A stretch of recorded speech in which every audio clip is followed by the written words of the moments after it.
선물은 참 좋은 거죠. 선물 싫어하는 사람 본 적이 없는데 사실 저는 선물이라는 단어를 별로 좋아하지 않습니다. 저한테 선물이라며 어느 날 뚝 떨어진 존재가 지금까지도 저를 죽도록 괴롭히는 까닭이죠.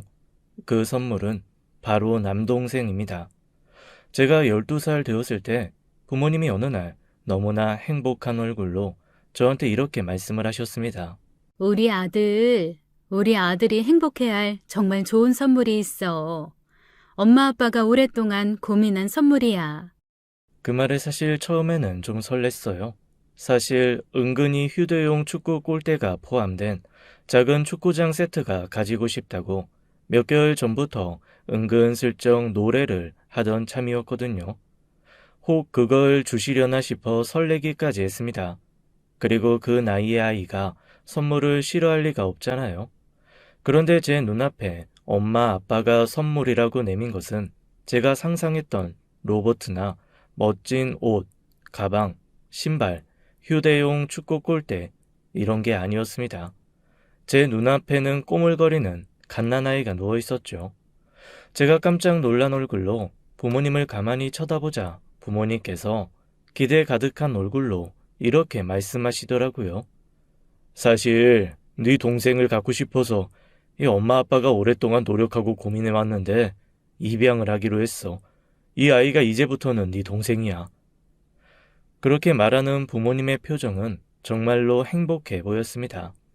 하지만 동생이 저희 집에 온 그날부터 저의 불행은 시작되었어요. 어렸을 땐 몰랐는데 크면서 동생에게는 다양한 문제가 발견되었습니다. 꼭 그 아이가 입양한 아이라서 그런 게 아니라 그냥 성격이 그런 친구였는데 저희 부모님도 저도 그게 너무 버거웠을 뿐이었죠. 수시로 폭력적인 성향도 나타났고 거짓말을 밥 먹듯이 했습니다. 거기에 사춘기 때 어쩌다 친척 때문에 자기가 친아들이 아니라 입양되었다는 사실을 알고 나서는 더더욱 삐뚤어지기 시작했어요. 엄마 아빠가 아무리 차별해서 키운 적 없고 똑같이 사랑한다고 설득하고 매달려도 일단 그 아이는 자기에게 오는 모든 것을 배척하기로 마음먹은 듯 하더라고요. 본인이 받아들이지 않는데 다른 사람들이 어떻게 끝까지 설득을 할 수가 있겠어요? 결국 남동생은 고등학교 2학년 때 가출을 하고 말았습니다. 가출한 남동생을 찾기 위해 저희 부모님 정말 안 가본 데 없고 안 해보신 거 없었어요. 어떻게 하든 찾아내서 데리고 오면 또 얼마 지나지 않아 집을 나가버리곤 하는 게 반복되었습니다.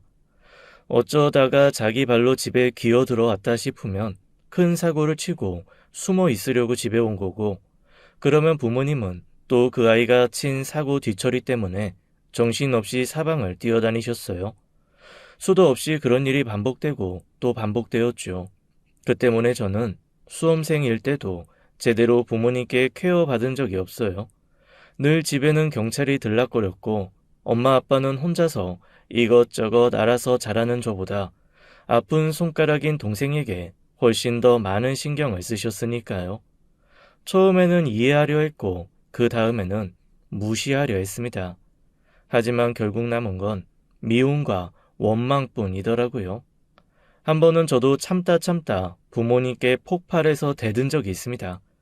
낳은 아들도 제대로 못 키우는 환경에 던져놓고 엄마 아빠가 부모예요? 차라리 저깟 놈 파양해버리라고요.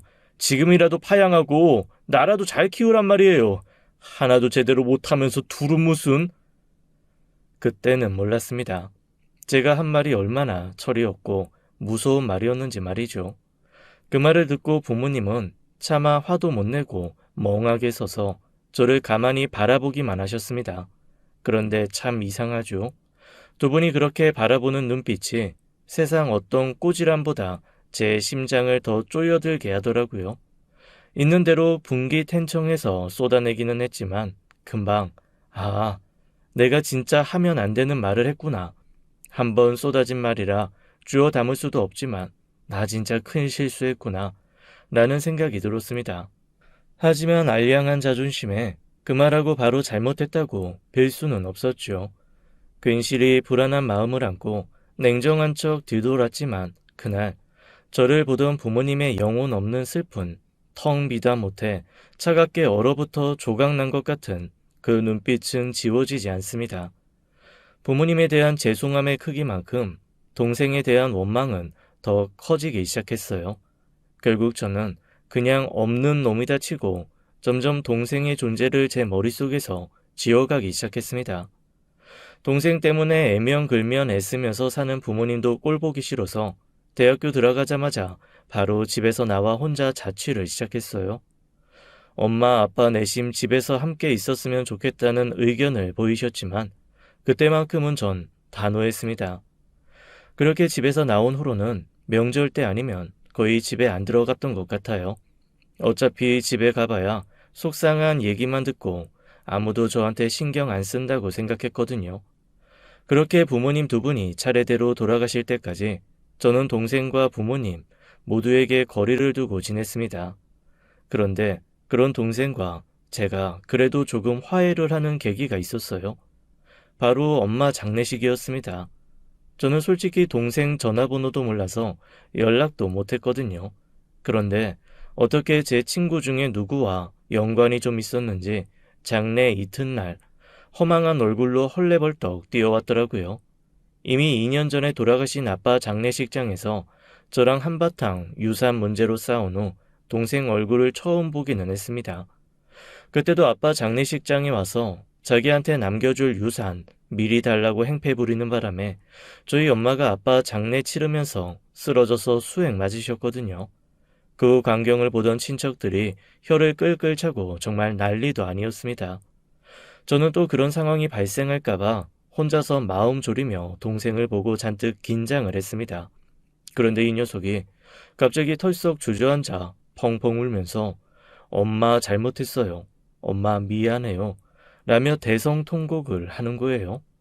그리고 나중에 저한테 슬픈 얼굴로 술 한잔 하면서 이렇게 말하더라고요. 형, 나쁜 짓은 말이야. 너무나 찐득찐득한 역 같아서 이게 한번 시작하니 끝내기가 어렵더라고. 그런데 그동안 엄마가 정말 매일매일 나한테 문자를 보냈거든. 어떨 때는 좋은 글귀일 때도 있었고, 어떨 때는 좋은 영상일 때도 있고, 처음에는 귀찮았는데, 어느 순간 그게 안 오니까 엄마가 걱정되고 궁금해지더라고. 그런데 형은 내 연락 안 받을 거 뻔하잖아. 건너 건너 아는 다른 친구한테 물어봤더니 그 녀석이 그러더라. 엄마 병원에 계시다가 어제 부고 왔다고. 나한테 너 연락도 못 받았냐고 하는 거야. 그제서야 심장이 철렁했어. 나 진짜 엄마한테 하고 싶은 말이 너무 많은데 말이지. 그렇게 펑펑 우는 동생을 보니 그래도 동생이라고 마음에 찌릿한 게 올라오더라고요. 저희 형제는 그날 엄마 장례식장에서 서로 술 한잔 나눠 먹고 그동안에 쌓였던 앙금을 털어냈습니다. 적어도 저는 그랬다고 생각을 했어요. 그 이후에도 동생이 아주 마음을 확실하게 잡은 건 아니었습니다. 솔직히 말하면 잡았는지 안 잡았는지도 잘 모르겠어요. 그렇게 장례식 치르고 부조금 들어온 거 딱 절반 나눠 갖고 나서는 다시 잠적하듯 연락을 끊어버렸거든요. 그럼 그렇지. 그놈 자식 부조금 탐나서 왔구나 싶다가도 또 울면서 엄마 앞에 엎드려 있던 모습을 보면 그것만은 또 아닌 것 같기도 했죠.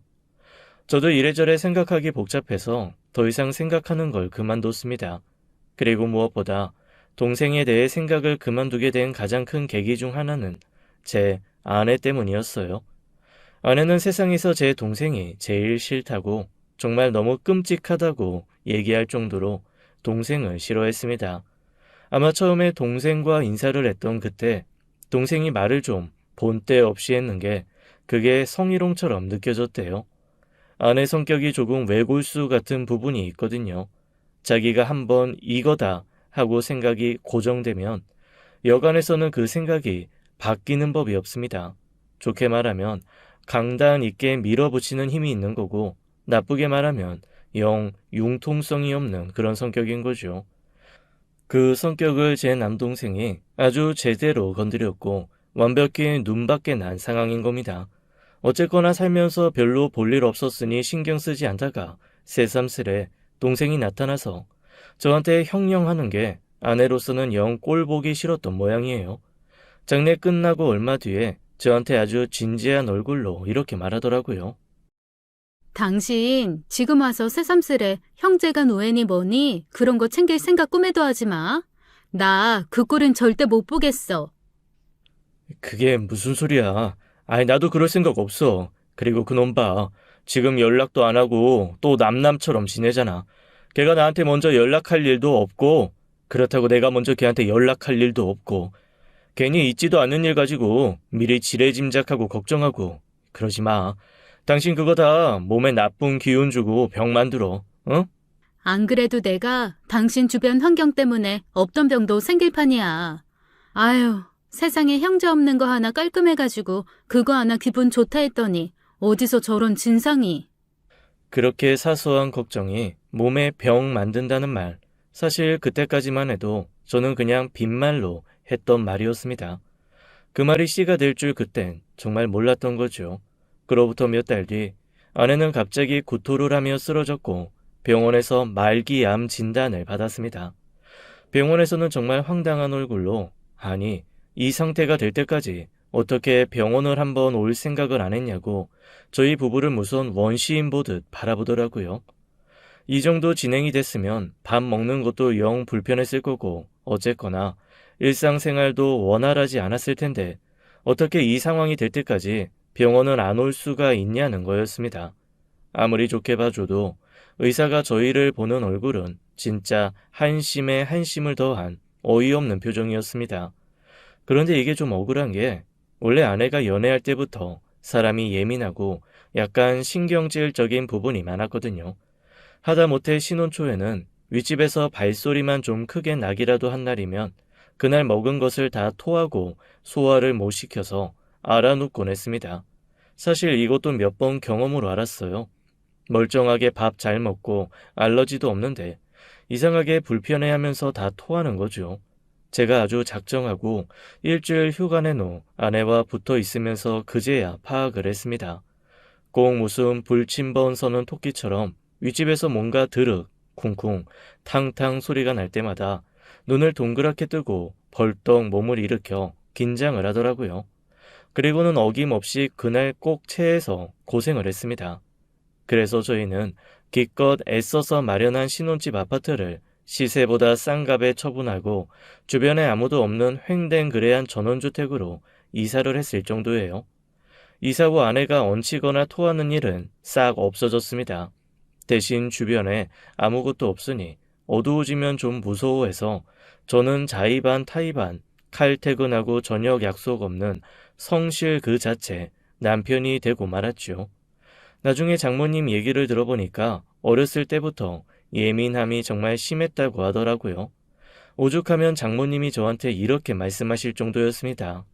아이고, 저 예민 덩어리 애물단지 잘 부탁하네. 나는 이제부터 조금 숨쉬고 살겠어. 집에서 김치 담그면 김치 냄새 난다고 난리. 그런데 밥 먹으면서 김치 안 주면 느끼한데 김치 안 준다고 난리.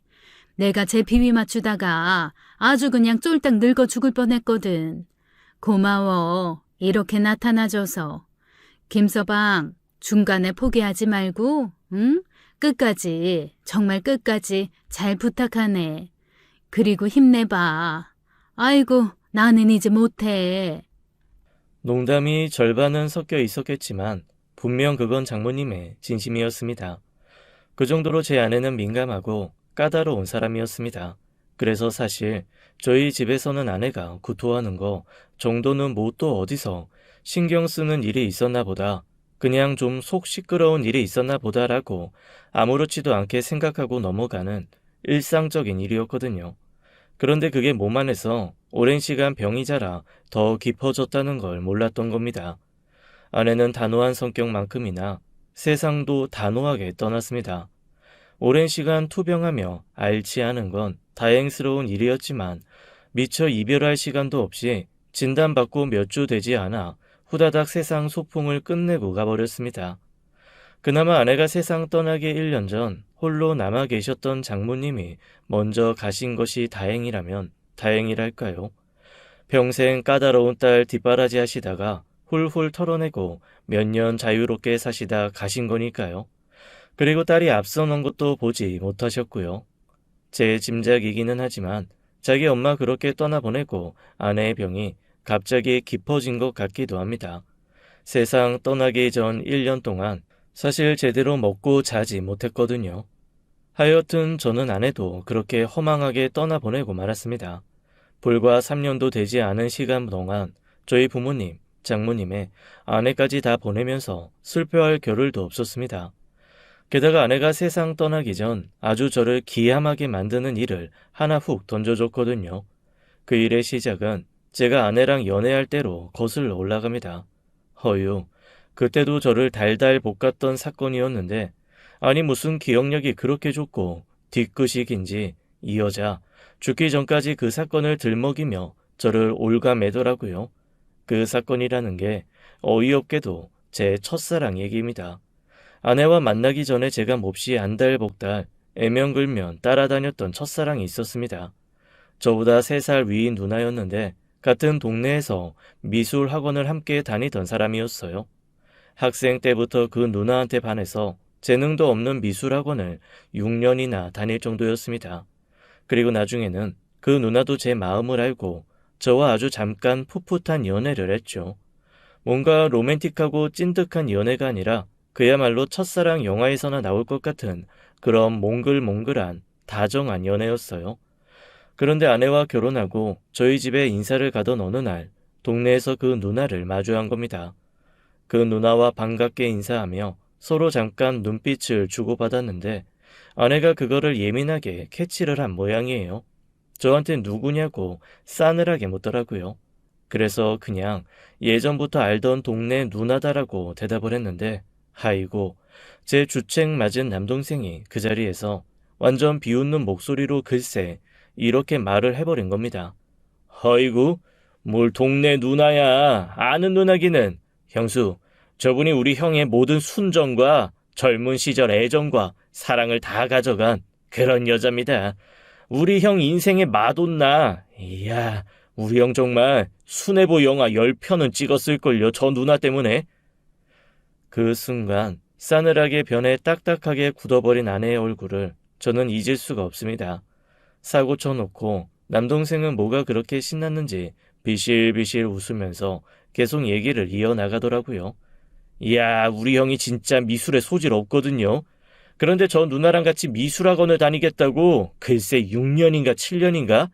아유, 어쨌든 형 엄청 오래 다녔지 그 미술학원. 야, 조용히 해. 너 말이 항상 너무 많아. 아니 왜? 내가 없는 얘기하냐?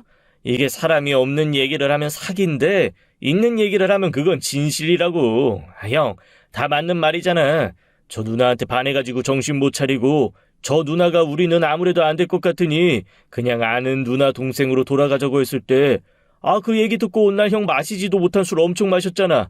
아이고, 파출소에서 형 쓰러져 있다고 데리러 오라고 그러고 그때가 형이 최초로 사고친 뭐 그런 날 아닌가? 동생의 끝없는 폭로에 진땀이 다 나더라고요.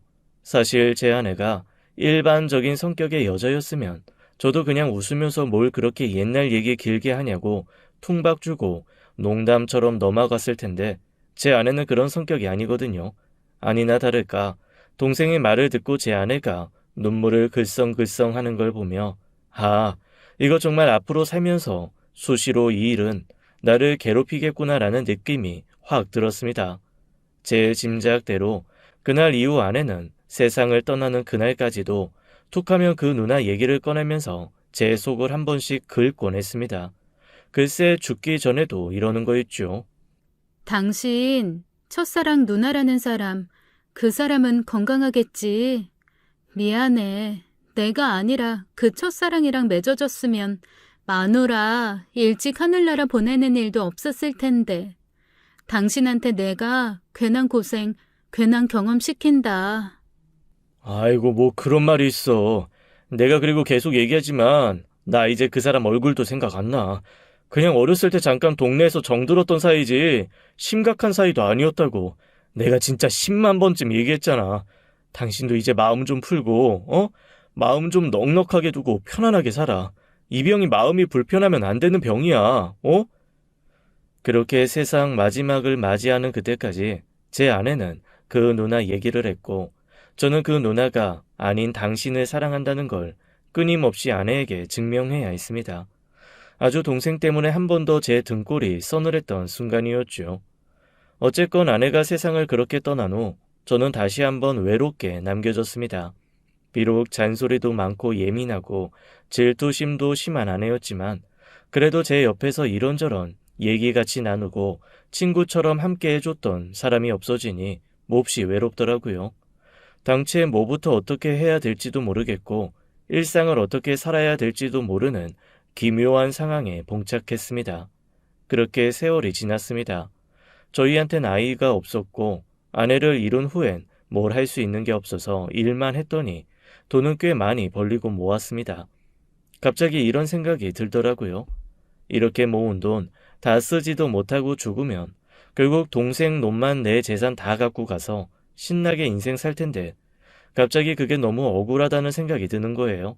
사실 죽은 후에 누가 뭘 어떻게 쓰는 건 상관없죠. 그런데 그 상황을 알면서도 제가 즐기지 않는 상황을 만드는 건 제 인생에 대한 유기 같은 생각이 드는 거예요.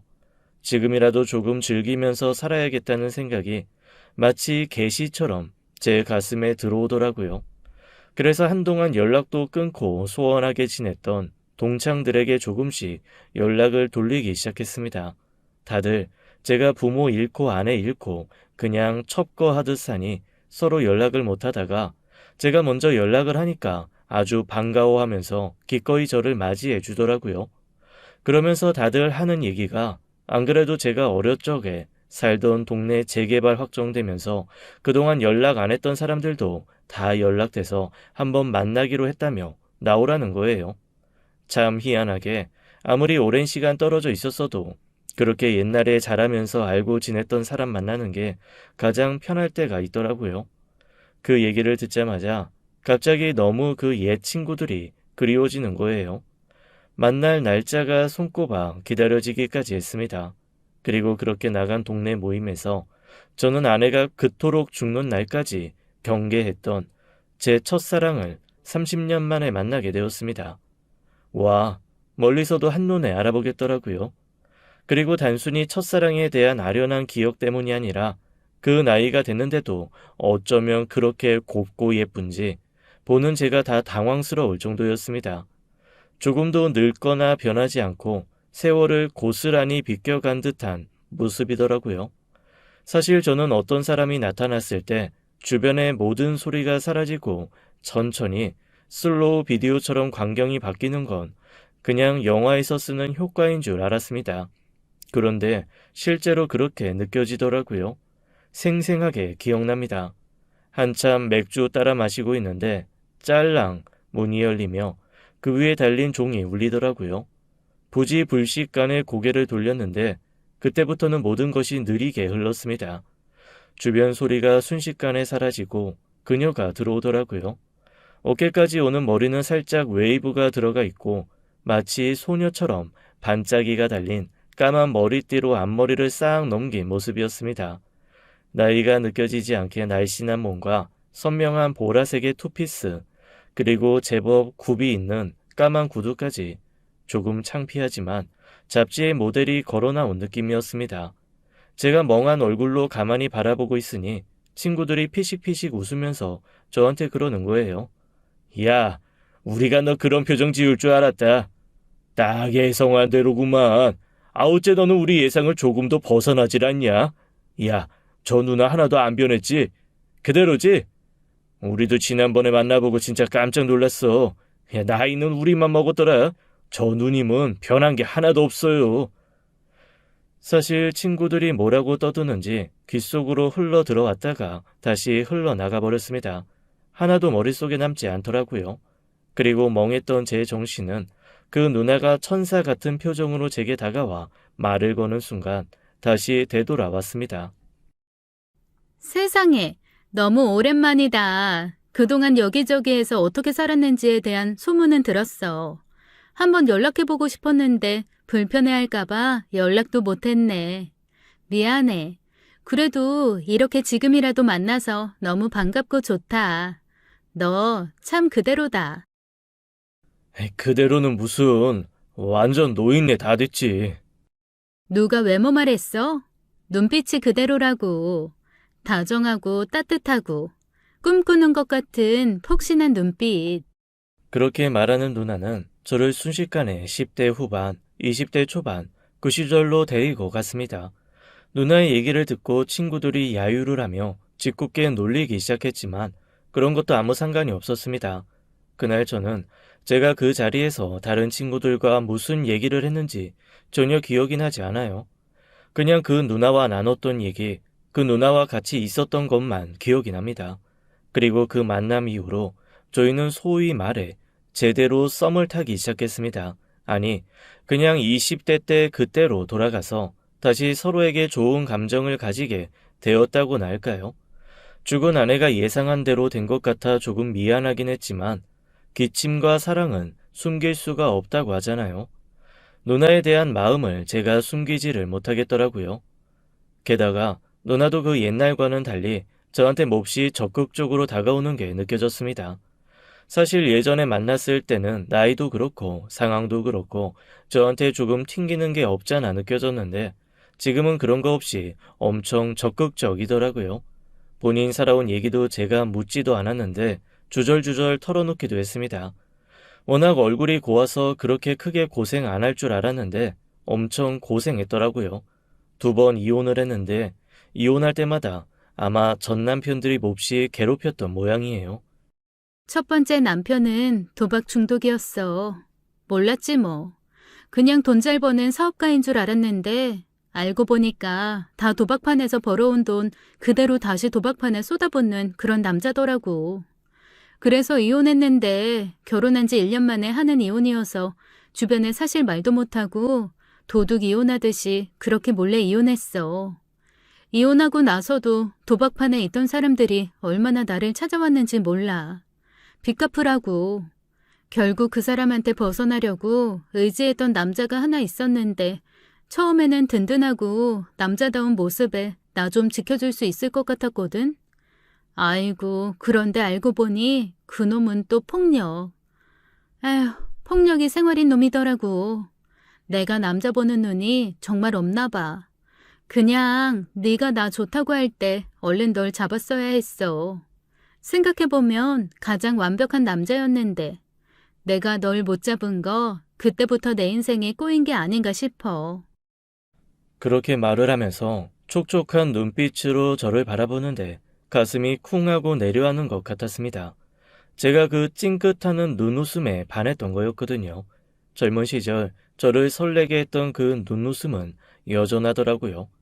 뒤늦게 다시 한번 그녀와 잘해보고 싶다는 마음이 들었습니다. 옛날과는 다르게 그녀도 저를 거부하는 것 같지 않더라고요. 저희는 그 모임을 기점으로 서로 종종 만나서 함께 대화도 하고 데이트도 하며 시간을 같이 보냈습니다.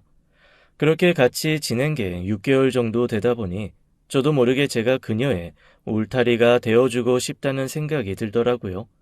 결정적인 계기는 어느 날 데이트 장소에 오던 그녀의 낯선 모습을 본 다음부터입니다. 그녀와 지하철역에서 만나기로 했는데 그 지하철역이 그녀가 운영하는 작은 음식점 근처였거든요. 그 역에서 만나 같이 맛있는 거 먹으러 가기로 한 참이었습니다. 한 번도 자기 가게를 데리고 가지 않아서 나름 공과 사가 정확한가 보다라고 생각을 하고 별로 거기에 대해선 묻지도 터치하지도 않는 상황이었습니다. 뭐 좀 서운하긴 하지만 남자친구라고 가게에 들락거리며 일하는 사람 보기에도 안 좋을 것 같기도 하고 괜히 가면 신경 쓰이기도 하니까 그냥 대충 고기 같은 거 파는 가벼운 음식점이라고만 들어서 그냥 그런가 보다 하고 말았죠. 그런데 제가 지하철역에 좀 일찍 도착하기는 했으니 꼭 가게까지 가려는 것보다는 그냥 근처에 가서 깜짝 놀래켜주면 어떨까라는 생각을 하게 됐습니다. 다 늙어서 하는 연애였지만 희한하게 연애를 하니 마음만은 20대 그때로 돌아가더라고요. 그래서 천천히 걸음을 옮기는데 저쪽에서 뭔가 시끌벅적한 소리가 들리는 겁니다. 우당탕탕 쿵탕 소리도 나고 뭔가 비명 같은 것도 살짝 들리는데 뭐라고 소리를 지르는 게 딱 그녀 목소리인 거예요. 그래서 후다닥 달려간 그곳에서 저는 깜짝 놀랄 장면을 보고야 말았습니다. 술에 취한 남자 하나가 그녀의 머리채를 붙들고 주정을 하면서 깽판을 치고 있는 거예요. 아이씨, 술 좀 따라주는 게 그렇게 어렵냐? 뭘 그렇게 비싸게 굴어? 어차피 너도 혼잣몸으로 술집 파는 술집 여자면서 뭐가 잘나서 튕겨? 내가 술을 파는 거지 나를 파는 거야? 너 같은 거 손님으로 안 받아. 재수없게. 가게 열기도 전에 왜 와서 행패야? 안 꺼져? 경찰 불러? 그래, 불러. 손님 거부하는 싹퉁바가지 가게 확 망아버리게. 불러! 에이씨. 저는 그제야 그녀가 하는 가게가 가벼운 안주가 함께 나오는 이자카야 비슷한 가게라는 걸 알게 되었습니다. 소위 말해 술 장사였던 거죠. 제가 거기에 대해 뭔가 안 좋은 생각을 가지고 있는 것도 아니고 굳이 숨길 필요도 없는데 아무래도 그녀 입장에서는 혼자 지내면서 술집 한다고 말하기가 곤란했던 모양이더라고요.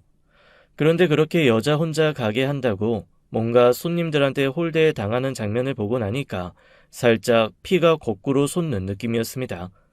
당장 달려나가 저놈의 멱살을 잡을까 아니면 뺨을 한 대 칠까 곰곰이 생각을 하는데 문득 그녀가 왜 저한테 그런 가게를 하고 있다는 사실을 말을 하지 않았을까에 대한 근본적인 생각이 떠올랐습니다.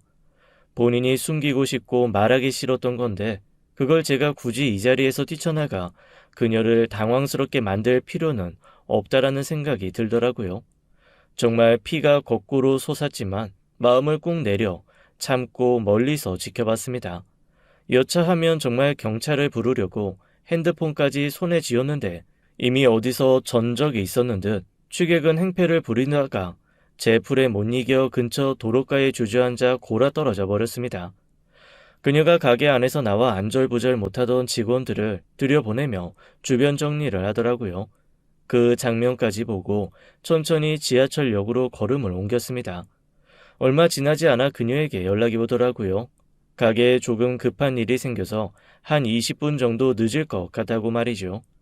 저는 괜찮으니 천천히 오라고 얘기하고 지하철역에 가만히 앉아 곰곰 생각을 했습니다.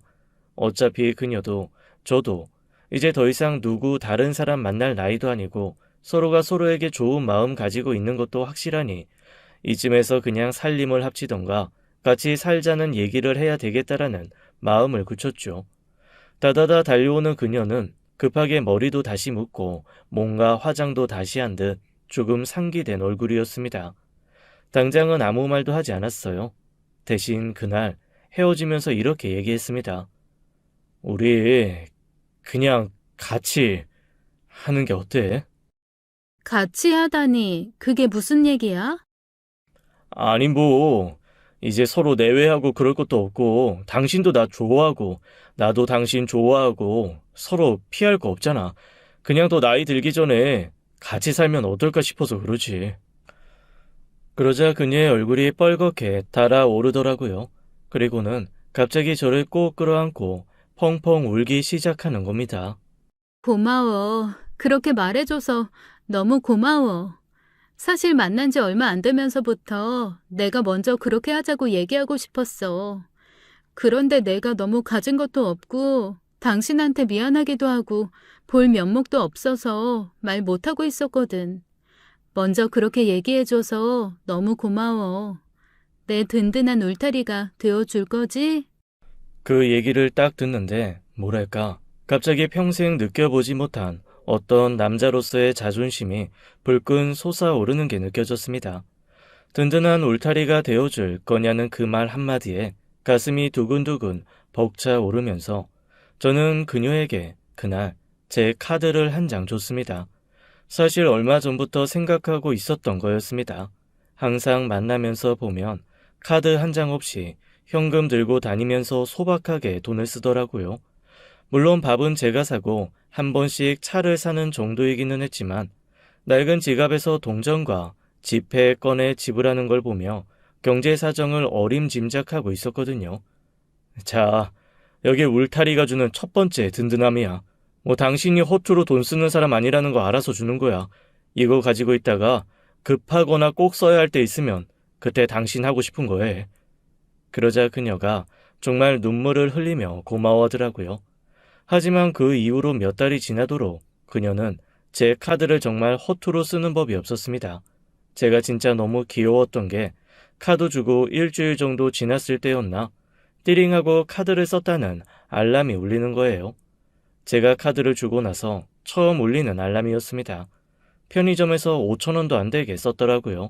그 다음에도 몇 번 알림이 울려서 보면 편의점, 슈퍼에서 꼭 10,000원이 안 되게 쓰고 다니는 것 같았습니다.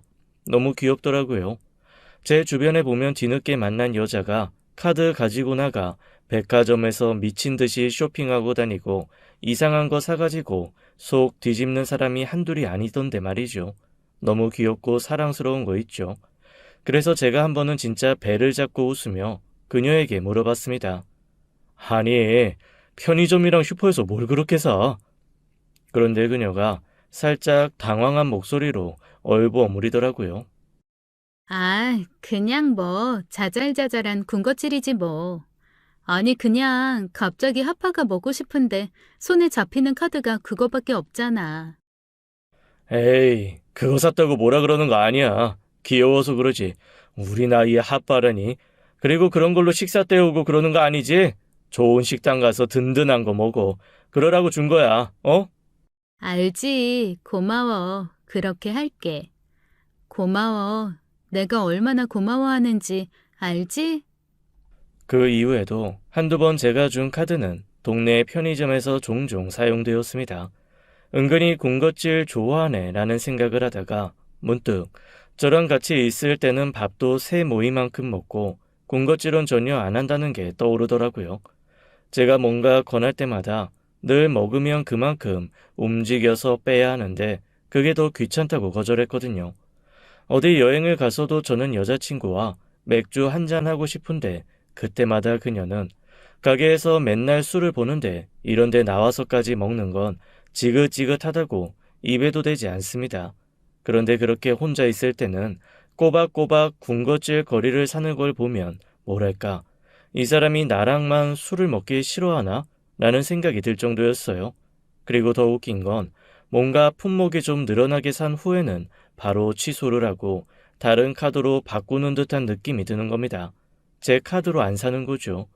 처음에는 그냥 남자친구 카드 함부로 안 쓰는 그런 성격인 건가 보다라고 생각을 했는데 이거는 제가 뭔가 마음에 이미 의심이 한번 들어와서 그런지 뭔가 사는 걸 숨기고 싶은 건가라는 생각이 들기 시작했습니다. 그리고 저의 그런 생각을 결정적으로 불을 지핀 건 여자친구의 변한 태도였어요. 어느 순간부터 자꾸 저한테 살림 합치기 전에 일단 서류부터 합치자는 얘기를 하더라고요. 그런데 저는 마지막까지 좀 고민을 하고 있는 게 죽은 아내에 대한 미안함입니다. 이 사람과 함께 새로운 인생 꾸리는 거 저도 원하는 바지만 어쩐지 죽은 아내가 예상한 대로 제가 행동하는 것 같아서 조금 꺼려지는 게 없잖아 있거든요. 만약 전혀 다른 사람이었으면 지금처럼 고민을 하지는 않았을 거예요. 그냥 그 상대가 그 누나라서 고민이 되는 것이죠. 그래서 덥석 살림을 합치는 것이 조금 망설여지긴 하더라고요. 그런데 그녀가 저와 같이 있는 시간은 점점 더 줄이면서 자꾸만 서류부터 합치자고 조르니 그것도 또 저한테는 좀 불편한 요소 중에 하나였습니다. 그리고 그녀가 대체 왜 그렇게 저한테 서류부터 합치자고 졸랐는지를 알게 되는 사건이 하나 생겼습니다. 지금도 그때 일을 생각하면 다리가 벌벌 떨려요. 끝까지 자기 가게로는 저를 초대하지 않는 그녀 때문에 저는 사실 그녀 가게는 멀리서 한번 본 게 다였습니다. 그 이후에도 굳이 찾아가지는 않았죠. 그런데 제가 좀 급하게 그 사람을 만나야 될 일이 있었습니다. 뭘 좀 사야 되는데 한도가 조금 모자라서 그 사람한테 빌려줬던 카드를 제가 급하게 받아야 되는 상황이었거든요. 킥은 아무래도 카드라서 불안하고 그 물건은 오늘 안에 사야 하고 제 수중에 있는 카드는 일시 증액이 안 되는 상황이라 방법은 그녀가 가지고 있는 걸 받는 것 뿐이었습니다. 그래서 이런 경우에까지 뭐라고 하진 않겠지 싶어 부랴부랴 그녀의 가게로 찾아갔는데 그 앞에서 저는 정말 깜짝 놀랄 만한 사람을 만나고 말았습니다. 바로 제 남동생이었어요. 남동생이 가게 앞에서 마치 자기 가게인 양 물건을 배달 온 사람하고 대화를 하며 물건을 안으로 들여놓고 있더라고요. 대체 저 인간이 왜 저기 있지 싶어 저도 모르게 몸을 숨기고 멍하게 보고 있는데 글쎄 가게 안에서 제 여자친구가 나오면서 제 남동생의 허리를 감싸는 겁니다. 순간 다리가 풀려 주저앉을 뻔했습니다. 둘이 뭔가 대화를 하며 희낙낙거리는데 제가 어떻게 반응을 해야 될지 너무나 난감하고 당황스러웠어요. 그리고 손발이 덜덜 떨려 아무 생각도 나지 않더라고요. 일단 그 자리를 떠야 했습니다. 조금 떨어진 카페에 앉아 얼음이 가득한 아이스 아메리카노를 3잔 연속 원샷을 하고 나서야 조금 정신이 들더라고요. 일단 카페 주인에게 너무 죄송하지만 살해하겠다. 내 카드 좀 갖다 달라고 몇 번이고 부탁을 했습니다. 10만 원에 살해를 하겠다고 하니 의아한 표정을 하긴 했지만 그래도 카페 주인이 저 대신 카드를 갖다 주더라고요. 물론 제가 전화는 했죠. 근처 카페인데 시간이 어긋나고 애매해서 사람을 대신 보낸다고 말이에요. 뭐 어차피 구석 카페라 사람도 많지 않고 3, 4분 거리이니 카페 주인으로서도 크게 부담은 없었을 거고요. 무엇보다 제 표정이 정말 간절하고 애절해서 아마 거절하기 힘들었을 겁니다. 그렇게 카드를 받고 멍하게 앉아 커피를 몇 잔 더 마셨습니다. 과다하게 들어간 카페인 때문인지 아니면 분노 때문인지 심장이 걷잡을 수 없이 두방망이 질치더라고요.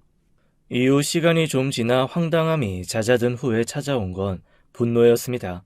이 인간들을 대체 어떻게 해야 될지 화가 너무 나서 견딜 수가 없더라고요. 그냥 이렇게는 도저히 넘어갈 수 없었습니다. 그날부터 저는 하던 일을 다 두고 두 사람 뒷조사를 시작했습니다. 참, 돈만 있으면 못할 게 없더라고요. 며칠도 되지 않아 두 사람의 사연이 아주 낱낱이 조리 있게 기승전결에 딱 맞춰 저한테 들어오는데 아주 들려오는 얘기마다 제 뒷목을 잡고 또 잡게 하는 것들이었습니다. 우선 동생과 제 여자친구, 아니죠. 동생의 여자는 아주 오래된 질긴 인연이었습니다. 사귀다 헤어지고 사귀다 헤어지고를 반복하고 같이 살다 연락 끊고 지내는 것도 몇 번씩 반복한 악연인지 인연인지 여튼 그렇더라고요. 서로 젊고 힘 팔팔할 때는 각자 배우자 두고 바람도 피웠다가 불타는 사랑에 도피도 했다가 다시 개처럼 싸우고 헤어지고를 하더니 나이 들고는 힘 빠져서 그런지 사기 작당 모의로 돌아선 모양이었습니다. 저 이전에도 시골에 혼자 된 남자 2-3명 정도 등쳐먹고 도망친 전력도 있다 하더라고요. 과정도 저와 비슷했습니다. 일단 남동생이 직접 혹은 대상자의 지인에게 먼저 접근해서 친분을 쌓고 자연스레 여자를 투입, 꼬시게 만든 거죠. 세상 불쌍하고 기댈 곳 없는 사람인 양 청승을 떨며 남자 마음 홀딱 뒤집어 놓고는 재산 싹 들고 날라버리는 걸 반복한 겁니다. 남은 사람 속이야 까맣게 다 들어가건 말건 그렇게 다른 사람 피땀 어린 돈으로 탕진하고 사는 게 이 둘이 사는 방식이었던 거죠. 다음 타겟이 누구일까 두리번거리던 중에 걸려든 게 바로 저였고요. 대체 어떻게 이 둘을 한꺼번에 혼을 내줘야 하나 끙끙 앓고 있는데 기회는 정말 우연처럼 필연처럼 다가왔습니다. 원래 욕심이 많은 쪽이 더 엉덩이 들썩들썩 어쩔 줄을 모르잖아요. 제가 카드도 가져가고 서류 합칠 생각도 안 하니 뭔가 몸이 달았는지 슬슬 앓는 소리를 시작하더라고요. 처음 시작은 가게 주인이 세를 너무 올려달라고 한다며 차라리 그 가게 자리를 사고 싶다는 거였습니다. 진짜. 이 나이 돼서 남의 공간에 기생해서 사는 거 정말 힘들어. 차라리 돈 좀 있으면 가게를 확 사서 운영하고 싶어. 가게 하는 거 힘들다며. 나이 들어서 요리하는 것도 사람 대하는 것도 힘에 부친다고 하지 않았어? 그래도 어떻게 바로 때려쳐. 돈 벌 수 있을 때까지 벌어야지. 몇 천만 있으면 가게 인수할 수 있을 것 같은데. 아이, 가게 자리가 얼마길래 몇 천이면 인수를 해? 나도 여기저기서 끌어오고 지금 들어가 있는 돈도 있고 그러니까 한 5, 6천만 있으면. 그런데 저 사실 왜 이 얘기를 저한테 하는지 이미 알고 있었습니다. 제가 돈 주고 일 시킨 사람들이 그 분야 일하는 사람들답지 않게 성실해서 진짜 많은 걸 알려줬거든요. 이미 가게 보증금도 야금야금 빼서 가게는 날탕이 되었고 월세도 밀려서 오히려 가게 빼면서 돈을 몇백 주고 나와야 하는 상황이더라고요. 제가 5천이건 6천이건 해준다고 하면 바로 그 돈 들고 또 어디론가 튈 생각으로 한 말이겠죠. 옳았구나 싶었습니다. 그러면 마련할 수 있는 데까지 마련하고 모자란 금액 말해. 내가 도와줄 수 있으면 그렇게 할게. 그 얘기를 듣자 또 그녀의 눈이 반짝반짝 하더라고요. 아주 욕심이 드글드글한 모습이었습니다. 그런데 저 그녀한테 동원할 만한 돈 없다는 거 너무 잘 알고 있거든요. 그리고 가게를 그렇게 완전히 운영하게 되면 누구 하나 사람 들여서 같이 하면 좋을 것 같은데. 나도 그러면 좋지. 혼자서는 힘들고. 구해볼게. 저기 혹시 내 남동생 기억나? 제가 남동생 얘기를 꺼내자마자 그녀의 눈이 조금 흔들리기 시작했습니다. 그리고 저를 빤히 바라보더라고요. 혹시 관계가 들킨 건가 싶은 거겠죠. 저는 시침 뚝 따고 모르는 척 말을 이어나갔습니다. 나랑 막 사이가 좋고 그런 건 아닌데 그 녀석이 영 자리 못 잡고 아직도 여기저기 기웃기웃하는 것 같아. 그래서 그 가게 그냥 그 녀석한테 운영하려고 하면 어떨까 싶어서. 아예 생판 남도 아니니까 당신이 좀 왔다 갔다 하면서 도와줘도 좋고. 어머. 그러면 나야 좋지. 생판 남도 아니고. 원래 잘 되는 가게는 가족끼리 운영하고 그런다잖아. 너무 좋다. 그녀가 환하게 웃는 것을 보는데 마음이 참 쓰라렸습니다. 아주 대놓고 남동생과 함께 할 기회를 잡았다 싶었겠죠. 뭔가 잔뜩 신이 난 듯이 부랴부랴 밖으로 나갔다. 그날 저녁 늦게 들어온 그녀는 제게 처음 말했던 것보다 높은 7천만 원을 요구했습니다. 일단 알겠다고 했죠. 저는 적은 돈이 아니니 대출 신청하고 심사받고 며칠 걸릴 것 같다고 얘기했습니다. 그랬더니 그녀가 가게 주인에게 말하고 가게에 재정비를 하겠다며 며칠은 가게에서 지내면서 정리하겠다고 하더라고요. 그러라고 했죠. 그럴 거라는 거 이미 짐작하고 있었거든요. 아마 텅 비어버린 빈 껍데기 가게를 아지트 삼아 남동생과 어디로 도피할지, 제게 돈 받고 어디로 튈지 구상을 해야 하지 않겠어요? 이미 가게 주인과는 제가 따로 연락을 해둔 상태였고 그 둘이 가게에서 뭉개고 있는 거 며칠은 그냥 모른 척 눈 감아 주기로 한 상황이었습니다. 제가 남동생과 그녀 둘 다 처리하고 나면 밀린 2달치 월세에 가게 복구 비용은 주겠다고 했거든요. 건물주로서는 손해볼 일 아니니 제 마음대로 하라고 하더라고요. 그렇게 중요한 집 몇 개만 챙겨 그녀가 가게의 정비를 핑계로 나간 후 저는 바로 이사를 해버렸습니다. 물론 이것도 며칠 전부터 빠르게 준비해왔던 겁니다. 아마 제가 이런 생각과 행동을 할 거라고는 꿈에도 생각 못한 채 두 사기꾼은 나름의 핑크빛 미래를 그리며 가게에서 대놓고 사랑을 속삭였겠죠. 모르는 척 이사를 마무리하고 저는 3일 만에 그녀에게 마지막으로 딱 한마디 음성 메시지를 남겼습니다. 네가 내 동생이랑 놀아나고 내 등쳐 먹으려는 거 알고 있어. 가게에 보탤 돈 해주겠다는 거 나도 거짓말 한번 해봤어. 그리고 거기 월세 엄청 밀렸더라. 보증금도 다 쓰고. 아마 오늘 낮부터 강제로 가게 철거 들어갈 수도 있어. 머리끄댕이 잡히고 싶지 않으면 부지런히 도망가는 게 나을걸? 제가 메시지를 보내고 몇 분 뒤 제 전화는 불이 나기 시작했어요. 하지만 이미 그때는 제가 다른 번호를 개통하고 기존 번호는 해지하려고 막 서류에 사인을 하던 참이었거든요.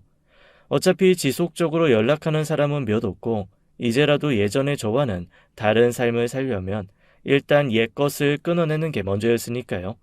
그렇게 저는 그 두 사람을 제 인생에서 끊어냈습니다. 시원섭섭하다는 표현이 딱 어울릴 것 같더라고요. 정말 시원하기도 하고 한편으로는 예뻤던 과거에 기억을 삭제해야 하는 것과 제 부모님의 공이 가득 들어갔던 한 사람에 대한 완벽한 포기가 주는 서운함이 공존했던 거죠. 그럼에도 불구하고 두 사람의 손을 모두 놓은 저는 무엇보다 자유롭습니다. 몇 달 뒤에 바람결에 흘려 들어온 소식에 의하면 그 둘은 지독하게 싸우면서도 얽혀 있는 것들이 많아 헤어지지 못하고 있다 하더라고요. 죽이 잘 맞는 사기꾼 커플에서 서로가 원수로 변한 사이가 된 거죠. 가난과 압박이 치고 들어오니 당연히 사랑은 도망을 갔겠죠. 아, 동생이 도박판에서 돈 빌린 사채업자가 저를 한번 찾아와 협박 비슷한 걸 한 적 있습니다. 하지만 그때도 저는 담담하게 아무것도 모르는 상황이고 연대 보증도 선 적 없다고 동생 돈은 알아서 동생에게 받으시라고 했죠.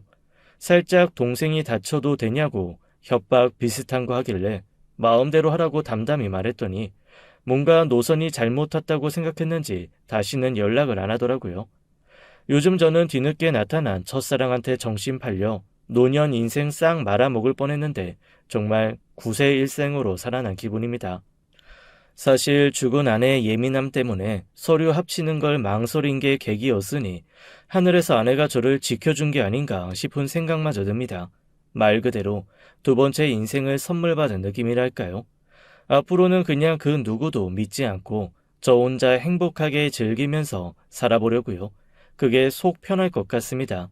사람 고쳐 쓰는 거 아니고 첫사랑은 추억일 때 가장 아름답고 돈 앞에서 끝까지 성실한 관계였으며 눈치 빠른 여자의 말은 언제나 맞다는 거. 그게 이번 일들을 겪으면서 제가 깨달은 것들입니다. 지금까지 사연 읽어주는 남녀였습니다. 끝까지 함께 해주신 여러분 감사드리며 저는 다음 사연으로 돌아올게요. 감사합니다.